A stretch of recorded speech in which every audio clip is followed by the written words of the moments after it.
Exato. Ô Dani, uma pergunta. Por que é mais fácil a gente acreditar no ódio do que no amor?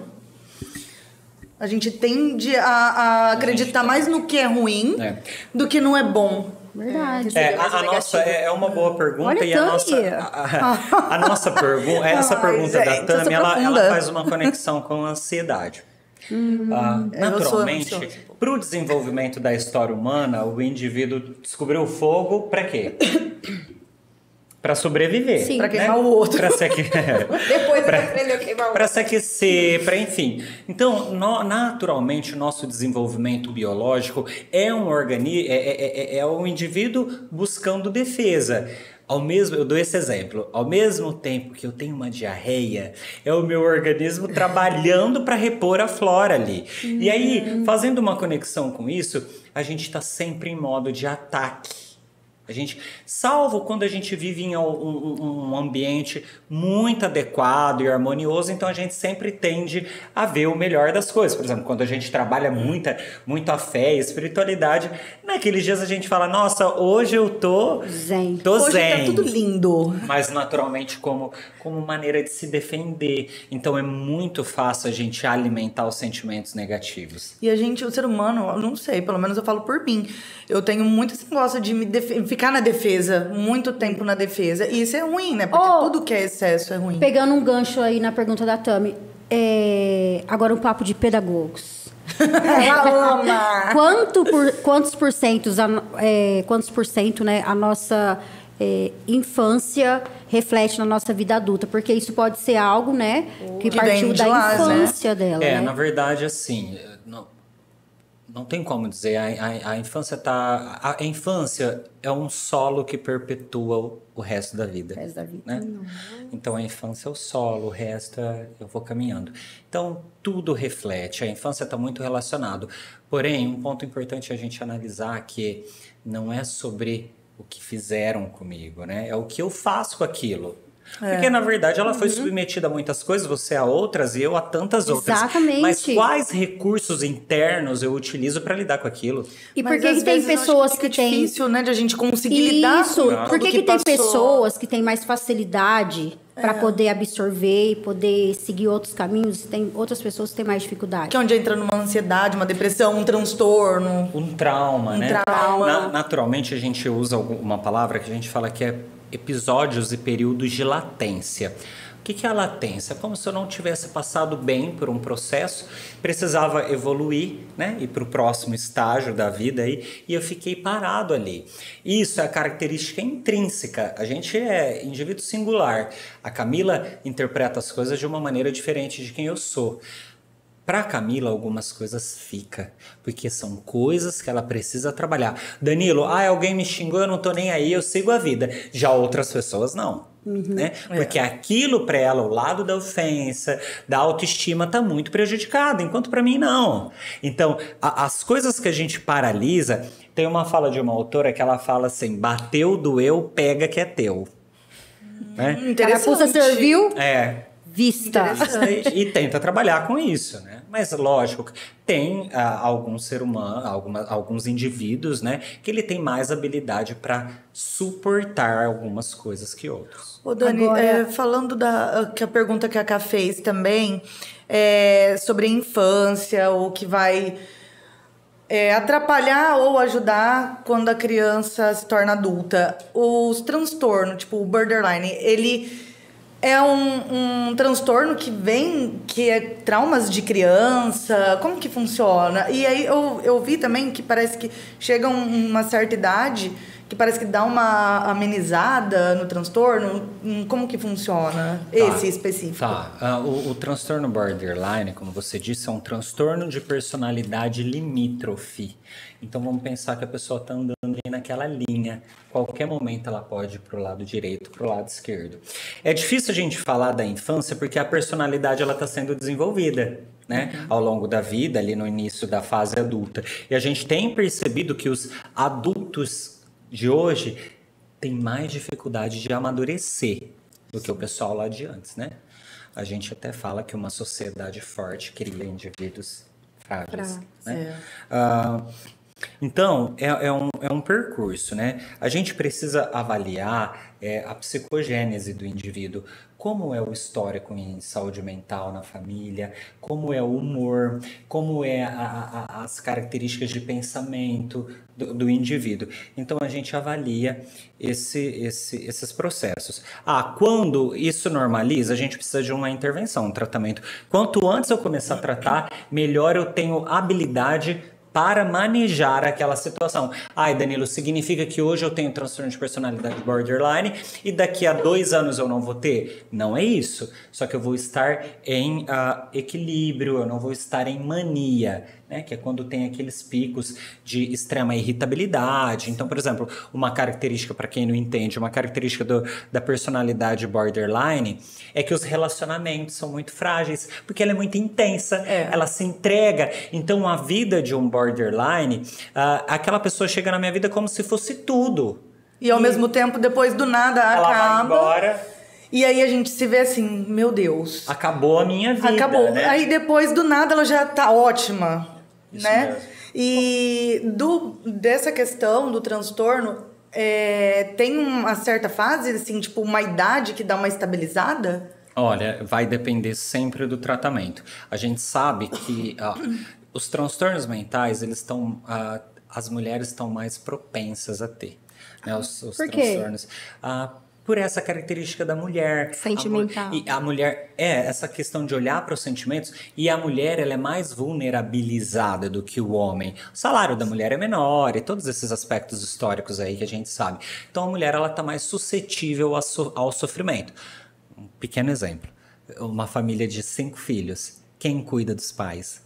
Na maioria dos casos, é sempre a mulher. Então, a mulher está mais suscetível ao estresse, ao sofrimento, à sobrecarga. E quando, assim, o diagnóstico de borderline, né, é confundido com bipolaridade? Tem muito isso, Acontece, né? Porque é muito também, parecido, né? Acontece, inclusive, de ter uma associação dos dois. Sim. Né? Por isso, requer um tratamento minucioso. Não é fácil fazer esses diagnósticos, né? Só que são coisas diferentes, né? O transtorno de bipolaridade, a gente pensa em 2 polos, né? Então, a pessoa altera muito o afeto, né? O humor. Já a personalidade borderline, nesse caso, é como se eu tivesse alguns fragmentos de quem eu sou em alguns comportamentos, em alguns lugares, em algumas situações. Então, é muito comum algumas pessoas conhecerem o lado deprimido do borderline. Ela tá sempre triste. E já outras pessoas, não, na balada, ela é louca, ela é divertida, ela vai até o chão, entende? Porque é tudo muito intenso. Porque é tudo muito intenso. Se ela sofre com intensidade. Isso. Se ela tá feliz, é muito feliz. E quando entra a maldade? Aí vira uma psicopatia? Olha, as pessoas dizem assim, maldade, todo mundo que é maldoso é sociopata ou é psicopata. O que eu vou te dizer é que, na verdade, embora que eu falei que a probabilidade do indivíduo tá ali no comportamento de defesa é maior do que, né? De olhar para o lado positivo, mas a gente entende que maldade é um recurso da personalidade. Eu não posso dizer que maldade é saudável. Eu posso entender que eu tenho comportamentos negativos, e até pensamentos, às vezes maldosos. Às vezes eu fico com muita raiva e desejo coisas ruins, mas praticar aquilo, a gente já entende que é um comportamento de adoecimento mental. Ou seja, eu estou colocando as pessoas ou eu mesmo a risco, ou eu me comporto com situações que pode gerar problema, a gente entende que é uma patologia.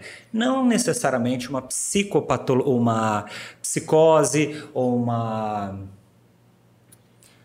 Psicopatia. Mas, na realidade, o psicopata, ele nasce, né? Sem aquela parte do cérebro da empatia, né? Sem aquela região. Então, o psicopata... Desculpa falar. Eu gosto desse assunto. E se eu falar errado, você me corrige. Sim. Mas o psicopata, ele nasce sem essa parte do cérebro da empatia, do amor pelos outros, tal. E em vários casos onde ele...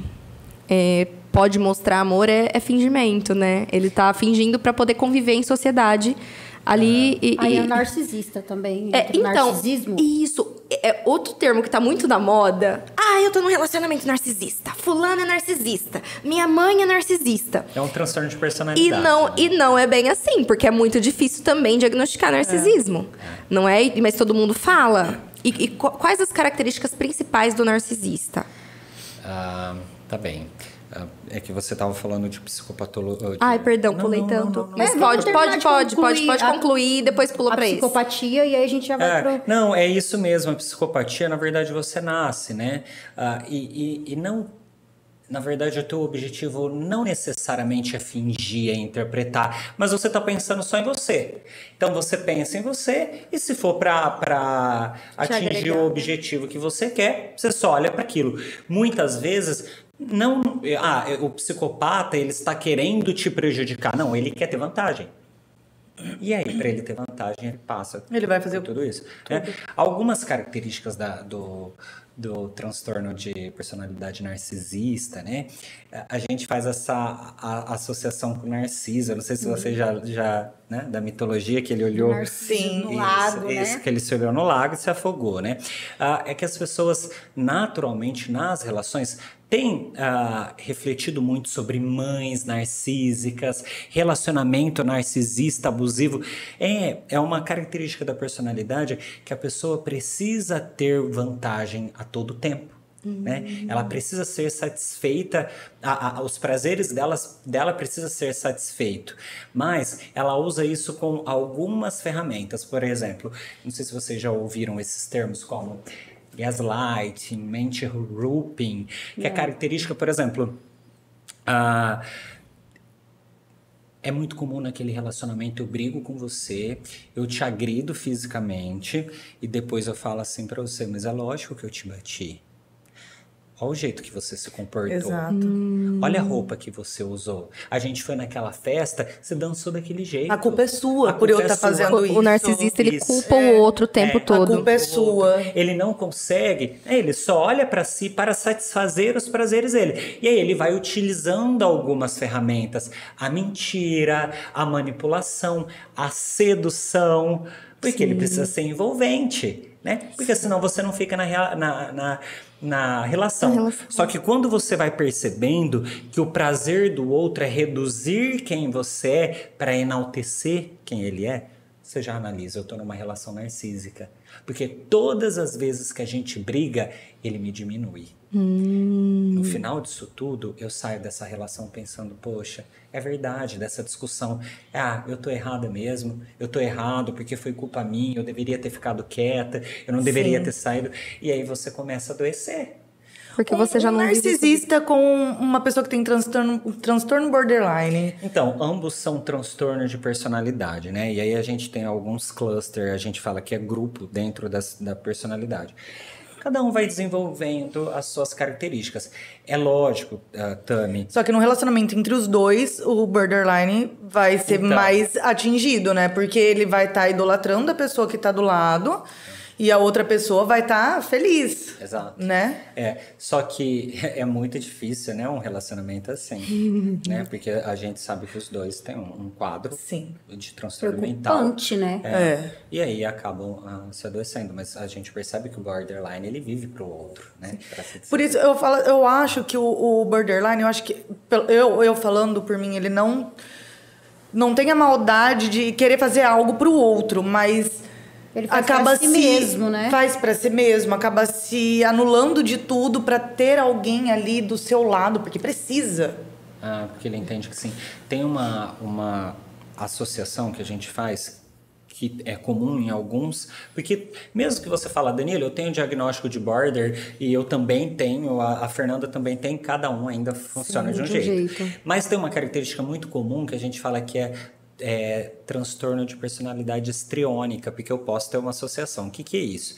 Então, são pessoas que elas potencializam todo o sofrimento. É comum, às vezes, eu receber pacientes que têm transtorno de personalidade borderline e tem essa comorbidade histriônica, ele me manda foto todo cortado, todo machucado, me manda foto de uma corda, do chão ensanguentado, e na verdade não é nada daquilo. Esse tipo de conteúdo? Recebo. E aí você entra em paranoia e na verdade foi tudo um teatro que a pessoa fez porque ela quer ser cuidada, ela quer ser olhada. Tá tentando chamar atenção então, ela de alguma forma. Ela tá chamando a atenção, na verdade, pela vulnerabilidade, né? Inclusive, quando a gente percebe que a pessoa tem um transtorno de borderline, de personalidade borderline, limítrofe, a gente sugere, vamos cuidar de você para depois se relacionar. Né? Sim. Porque é um problema. Uhum.